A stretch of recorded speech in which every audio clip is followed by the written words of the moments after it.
everyone. Today we got to play the Harry Potter Talisman game. This was a Christmas present, and I got it to the table right off the bat because I'm super excited. I only got two games for Christmas, so they'll be coming out sooner. Well, you said you only wanted one. I surprised you with this one. Hey, you didn't know it even existed. And this is okay with me because, anyway, it's Harry Potter. You like being surprised. I like being surprised, so he's good. He's good. All right, so let's, before we get started, don't forget to hit the subscribe button and the notification bell because we played board games, and we have a lot of new board games coming out with the Christmas and holidays. A lot of old ones. We got a lot. You got me a lot of ones. Well, you that are out of see print. here soon. On They're new to him. Christmas They're new to him. Yeah. They some of them are out of print, so some of them were a little bit harder to find, but I was able to do that. And so therefore will never be done. What? Yeah, it will never be done. We'll never be done. With the series of videos, will never be done. No, it's an ongoing quest. Yeah. Well, it's not really even. It will never be done. Quests usually I will have eventually an die, and then it will be done for me. My watch will be in. I don't think that's the way we want to end that quest, but you know. Hey, listen, I want a 50th wedding anniversary. He's got to stick it out till that long.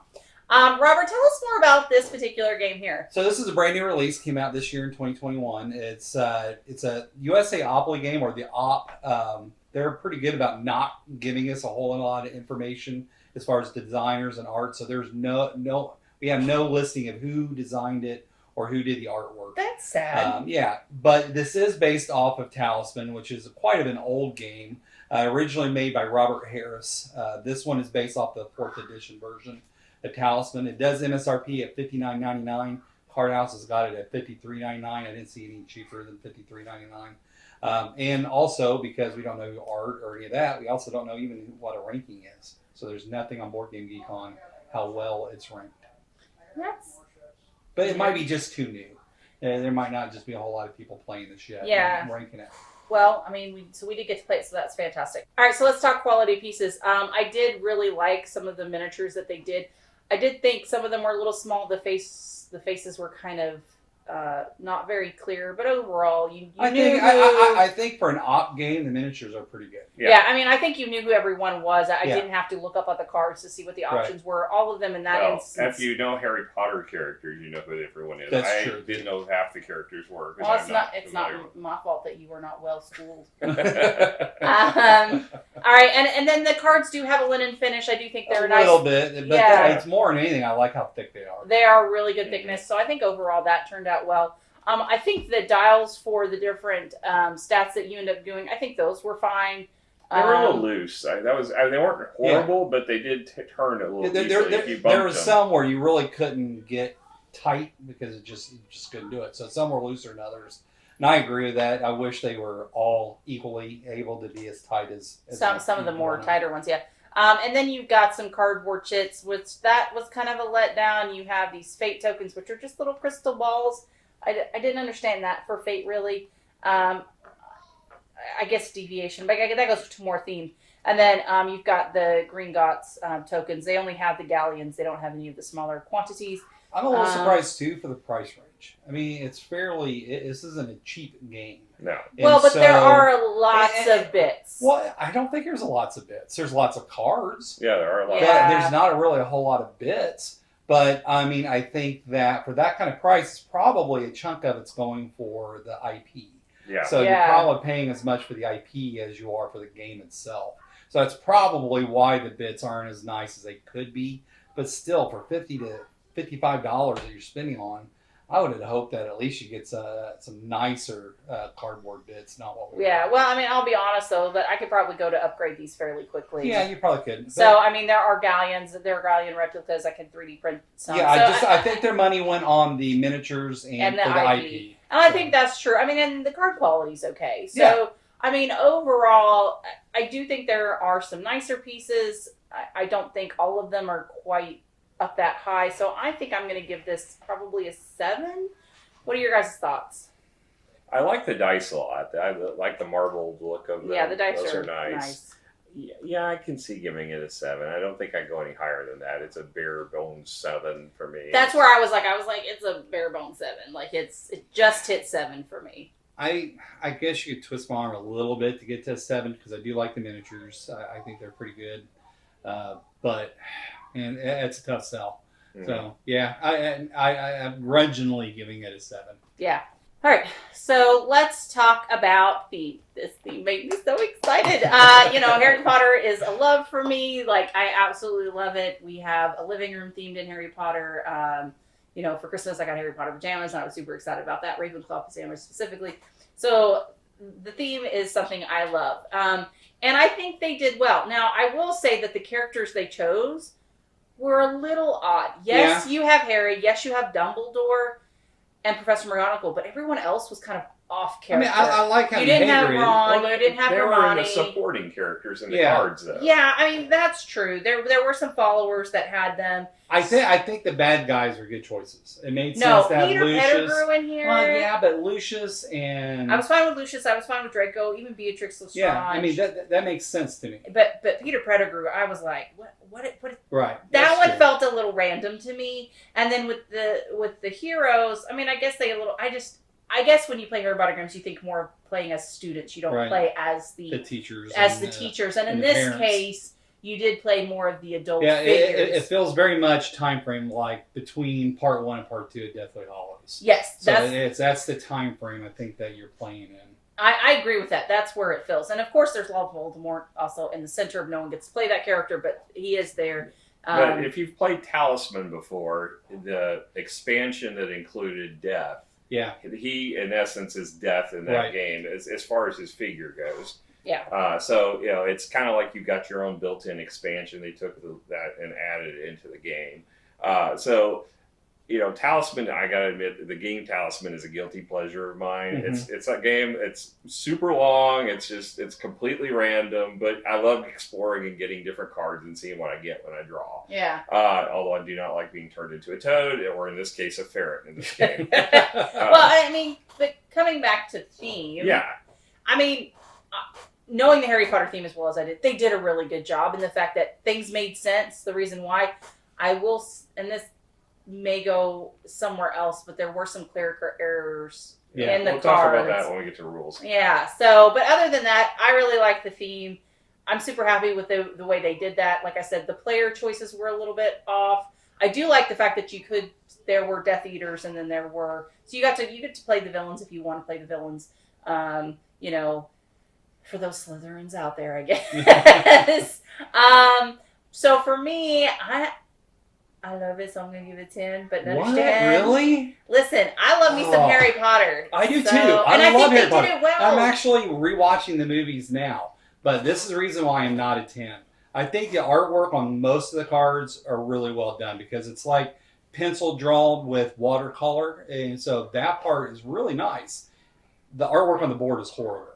It makes me feel like it's like really bad 90s 3D modeling from old computer games. I mean, just look at the houses and stuff. It looks horrible. And it's like you got all the stills from the movies that you could do, or even do pictures from the amusement park. And you could really add a lot more life to this game as far as the board. But the artwork on the board is just terrible. So I'm 50-50. I love the cards. I don't love the board. I'm going to give it an 8. Okay. But do you think that they applied the theme well for this? Like, I feel like the mechanically, cards the things that happen in the game make sense. Yeah. Although it's classic Talisman. It's completely so layered luck on. based. So I mean, it's very layered on, and it's extremely luck based. So it's like some of the things that were cool that helped, some of the things that sucked didn't help, but thematically it still made sense. Yeah. What about you, Randy? Yeah, I can't see giving it a 10 or an 8 because, again, it is basic Talisman with a completely layered on theme. It's similar to, they just did the, what's that, Disney Kingdom Hearts. Yeah. They did a Talisman Kingdom Hearts. They did a Batman Talisman. I guarantee you they're all just completely the same game layered on. And that's what the op does. Yeah. Yeah, I mean, but the thing is we do have to consider the fact that they did a good, even though it is layered on, they still did a good job layering it on, because there are sometimes that because it's Harry Potter. No, I mean the cards made sense, right? You're going after Voldemort. Well, it's the fact that all the work that they put in for the different abilities. It's not. Yeah. I mean, there was work that went into this. Well, yes and no. I mean, the layering on was done well. Yeah. Yes, it was layered on, but it was done well. and I openly honest, I love Harry Potter, so of course I'm going to give it a higher rating because I am very attached to this theme, and I didn't get hurt because there's sometimes I play some of these Harry Potter themed games or some of this Harry Potter stuff, and I'm like, I don't know what you did, but this was not it, so I am very attached, and I think they did that well. That's why I gave it a 10. No, the thing is, it's like the characters. The reason I chose Harry Potter to play was not because of Harry Potter. It's because when I looked at the abilities of the card, it matched the one that I always play in Talisman because it's the same character. So it's, again, the characters are completely layered on. The ability of Harry to be able to roll 2 dice and pick the higher value had nothing to do with Harry. It was because they had a character in Talisman that did that feature. And, so I just don't see it as being as strong of a theme, integrated with the gameplay. Well, no, but I think it does, though, match Harry because, let's face it, most of his life was pure luck. I mean, if you look at, and this going into a little bit more Harry Potter theme, but I think they did okay. I like Beatrix's powers. Beatrix's powers made sense for her, so, I don't know. It is layered on. It's very layered on. But I don't think the layering hurt. Yeah. I think they did the layering well. Usually we don't like the layering. It was okay. So, as far as the board, the art on the board doesn't bother me. I don't think it was outstanding, but I don't think it was horrible. Yeah, it didn't bother me. I thought it was okay. And the cards to me were not outstanding, but they were not bad either. There was nothing to me that stood out either strongly or... The reason why, if you look at some of the character cards, they do look good. Look at the Ron's picture. It looks like actual artwork. And so I like that. That's why I like it so much. All right, give it a score. Okay, I'm going to probably be more... I think it's more of a 6.5 to 7 for me. I just don't see it as being that strong, and I'm not attached to the IP, so it's obviously not going to resonate for me like at yours it's going to resonate. So...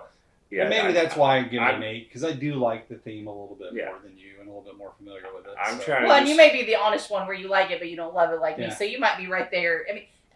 Here's the thing. If you like Harry Potter and you wanted to get Talisman, this is probably the Talisman you want to get, right? I think they did it well. From a thematic. Yeah, thematic. We'll get to gameplay here in a minute. We'll decide all right, whatever. Okay, so let's talk about rules. So, there aren't any different from Talisman, right? Yes, they are a little bit. Yeah, they're a little bit. Not a whole lot. The rule book is 20 pages, but some of that is an advertisement for their other Harry Potter games. I want to look at those. Well, I think you have most of them. The deck building game is actually pretty good, but that's beside there's a little bit of some kind of a map in there for, I don't know what reason it's in there, but reasons. It's the Waters map. Okay, I don't know what that is. Cool.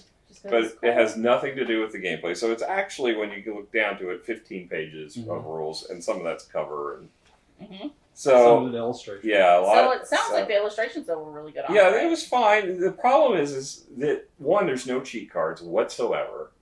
2, some of the things that are on the character cards in standard Talisman was missing from these cards, and you had to look in the book to see those things. And there were limitations on how many cards you could hold. Nowhere, anywhere on the card did it say anything about that. You had to look in the rule book and find those sections, and those are key things you need to know. So really it needed a cheat sheet with all those critical things. And I think part of our problem is that we played Talisman before, and we're trying to assume that all the rules from a Talisman apply to this, and that's not the case. So some things were a little different. They were a little different, but in a lot of cases they were the same. But it didn't, they were different trying to get from the outer circle to the inner circle. It didn't make it clear that you were actually having a battle. Whereas in the Talisman, it was clear when you played it that you're battling. That's why it's different enough. You just can't just go into this if you're a Talisman fan. Just assume it's everything. But it was the same. It's just it was in the rule book. You had to look. If you looked at the text on the board, it didn't make it clear. It said you had to get a 9 magic. But it's 9 magic battle. It's a battle. Yeah. And I had abilities that triggered based on it being a battle. Until we read in the rule book, and it was only at the very last sentence that it said battle in the actual thing. So, it would imply that you had to have a magic level of 9, which is not the case. You had to battle because it actually said magic level 9 is what it said on there. Yeah. Yeah, because the text on the board didn't match what was actually the case in the rule book. It was misleading. So there were a lot of things like that we ran into during the course of the game. Where we also did a couple of the cards did not, like their text did not match the art up top. Yeah. We encountered at least one of those because it said owl post and then it talked about the Sorting Hat. And I'm like, I'm confused. Which, I would have just assumed, being a non Harry Potter fan, that owl post is where you would find the Sorting Hat at, but I have no idea. Definitely not. So yeah, but you as the Harry Potter connoisseur knew those things, whereas I didn't care. So I just think there were a lot of holes between trying to translate from the rulebook to the game board to the cards. There was way too many holes. Right. And I think it's just because of a sloppy implementation. Yeah, I think it's, unfortunately, USA Opoly is kind of known for, how they cut and paste themes over the same type of game over and over. And I think that's what it is that they just had a template. They tried to make it the Harry Potter and didn't do a good job of double checking it and editing it and polishing it, making sure that everything fit the way it was supposed to fit. Yeah.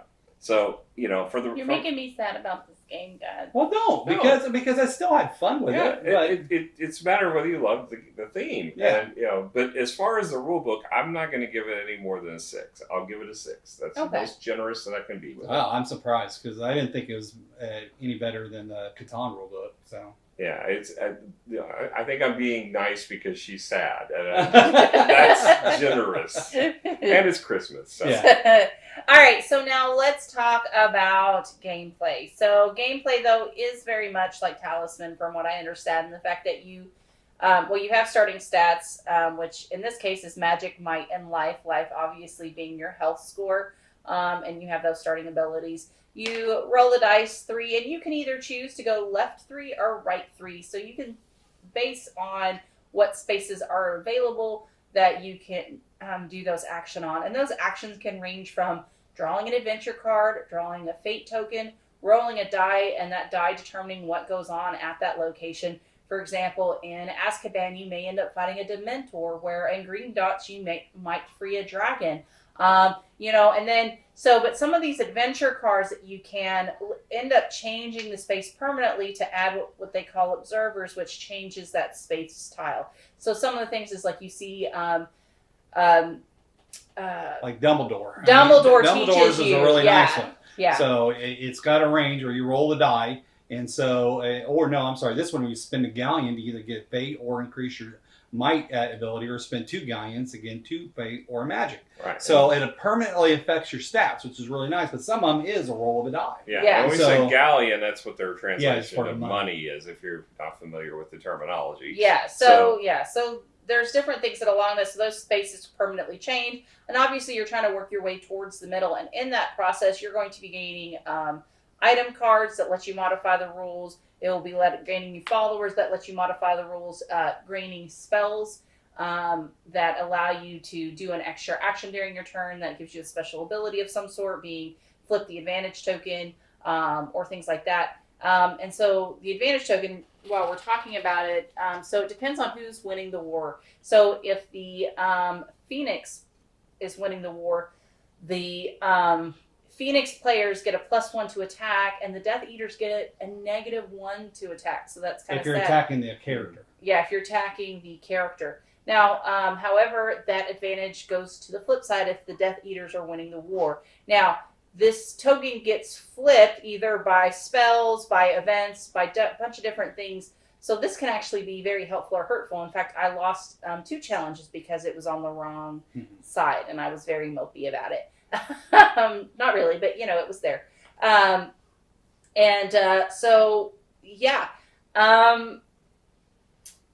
Any more thing about the rules? I mean, I gave a very general synopsis because this game is very read the cards, play the cards, read the tiles, play the tiles. And I do think most of the cards are pretty straightforward on what the application is. Their overall objective is to build up your might and magic as high as you possibly can, so that you can work your way to the center to eventually defeat Voldemort. Yeah, because the end, you're going to go through a gauntlet where you have Yeah. to stop at every space and you have to achieve some kind of a goal, and you have to really be built up in order to get through that. Yes, and so I think that's one of the differences between the because like Talisman, you got the three main rings: outer, middle, and inner. And the inner is where you eventually got to get to be able to, if you can defeat, in this case, Voldemort in the center, you would win the game. But in this case, you can only go in one direction with the center ring, whereas the Talisman, you can go in either direction. But it is punishing. And so if you stop, you got to roll the die usually, and then possibly bad things happen, or nothing bad happens. There's no good things happen in the center ring. It's either nothing or bad. Yeah. And so if you can survive to get into the center ring, then you're defeating Voldemort's highest level that you can get to, which is 12. You max at 12. So then it's even now. If you can get cards to up your stats even more, then you become the advantage. But you still got this thing that can work against you too, which is what hurt me in my final battle against them. So it could be pretty brutal. And Yeah. plus it's luck based, so that makes it even harder. Yeah, I will say that is something about this game that you have to know going in. This is completely luck based. Absolutely. I mean, I played I'm just going to risk it because otherwise I ain't going to win this sucker. And I lost every single risk I took because I just had real bad rolls this go around. Now, when I was rolling for other people, I did fine. And I'm like, what is this crap? And the only way they mitigate the luck is like in Talisman, you get your fate tokens, which allows you to reroll one time, but it's still a roll. So it's not like you can mitigate that roll to make it higher or better. No, you just get another chance at rolling the die. Which still sometimes rolls sucky. Every single freaking time.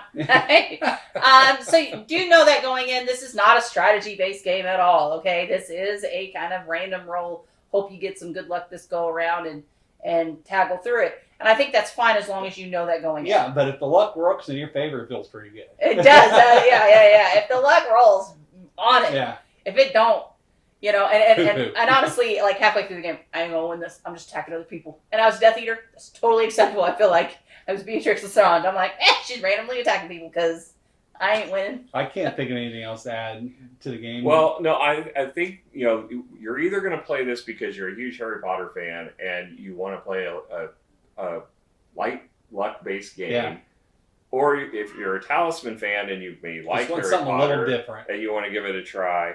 But I think you're going to find if you're in that bucket, you're going to be disappointed. Yeah. Because if you played base Talisman, just the standard Talisman, it's way better. And I think that's because Games Workshop did Talisman, and they're better known for a better quality game. It's more structured. The spaces are clearer. Like for example, the Wizard's Castle from Talisman is replaced with the Quidditch pitch. In the Wizard's case, in Talisman, you got a card that gave you a quest you had to complete. And you knew what it was, and you carried it with you until you completed it. The space here was completely ambiguous what you were supposed to do. We had to look it up online. It's like, okay, it gives you a quest, but it's like it tells you have to fulfill it immediately. Well, you can't fulfill some of those immediately. You actually are supposed to go and travel along to try to complete them. Like the quest from Talisman, but it doesn't give you the card. Yeah, and there's no card, and you've got to remember that, and it's like this is something missing from the game.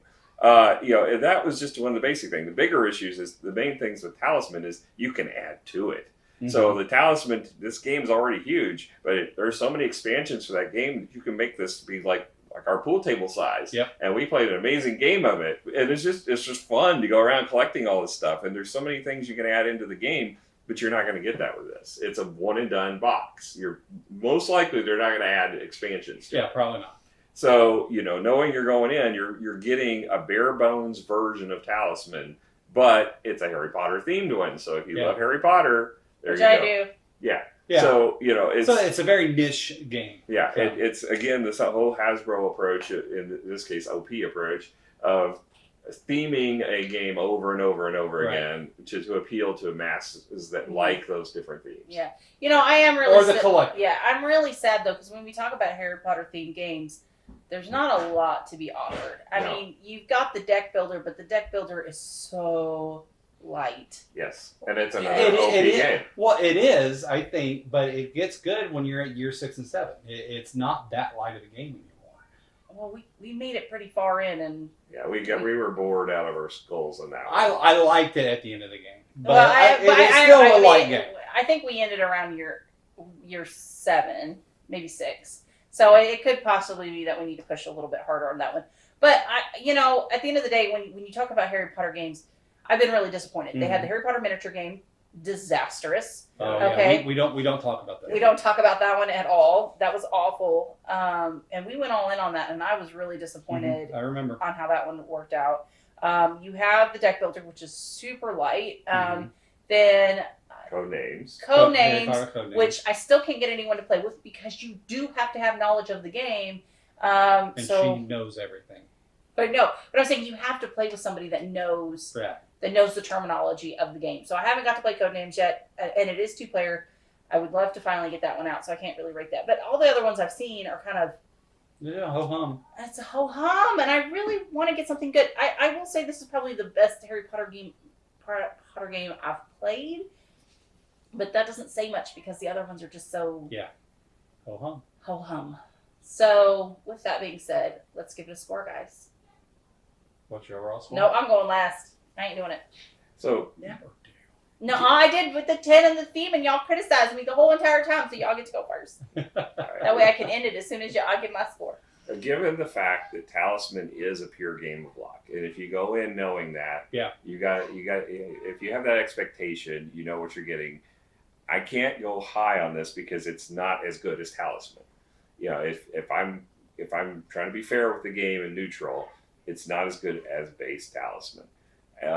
But base Talisman is also not great. Right. It's a guilty pleasure of mine. It's a game I enjoy from very time to time. It's not something I want to get to the table very often.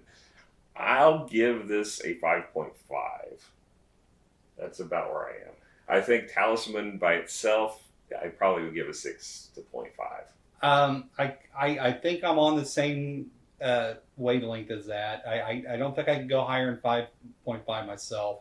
But it's not just the luck base, it's also the length. This can be a very long game. So go in just like Talisman. So go into knowing that A, it's luck, and B, it can take 4 or 5 hours, even longer potentially. So know that. But I agree, 5.5. And I hate to say it with you, but I do agree with you guys on the fact that with a luck-based game and it's this long, it doesn't end well, I don't feel like. It's one thing when you're playing a 4 to 5 hour strategy game because there isn't an insight. You see the accumulation of whatever strategy you're going with. And I'm talking about resource management, building, like all this stuff. But when you get a completely luck-based game and it lasts that long and your luck has failed you, there's nowhere to go. And it is too long. I love the theme. I really do. That's why I gave it a 10. But I do think I agree with you guys. This is a 5.5 as far as gameplay goes. It is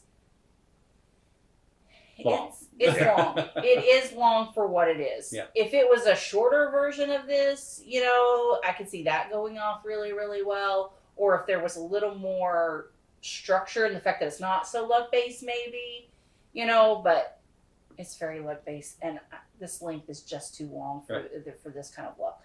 Yeah. So one of the things you don't know is if you play base Talisman, when you get to the center, the standard way of playing it is you have the option of just ending the game by getting to the center.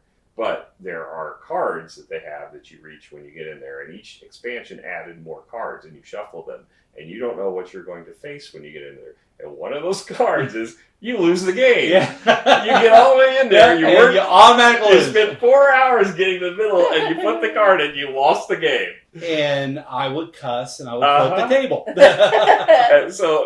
that's part of what you know you're getting into. It's just you spend all the time, and it's in the deck. You can take it out. It's up to you, but it's in there. So that there's nothing more frustrating. That's the same problem I have with the Toad. It's like I've got this massive equipment build up, weapons out the wazoo, and then nothing is more frustrating in this game is to build up and be in a good spot, and then someone plays spell and completely wreck you.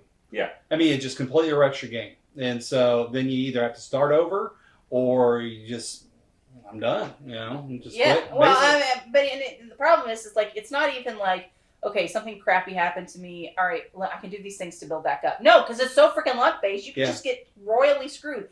I had 0 might at least 3 different times. Like I'd get one and then lose one, like right away, a turn later, and I was like, I can't even. Yeah.